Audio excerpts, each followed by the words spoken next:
Yeah, you can take lemon water with salt, but salt should be less. Okay.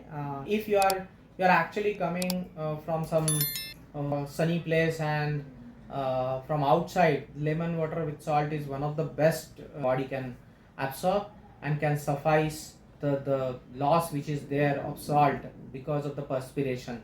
Okay, empty stomach has very different effect than when you are full stomach. Okay, better to have this lemon water empty stomach early in the morning.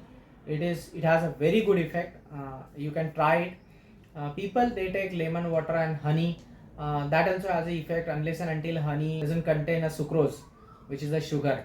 So honey contains the saccharin, which has of course not have much effect on the body.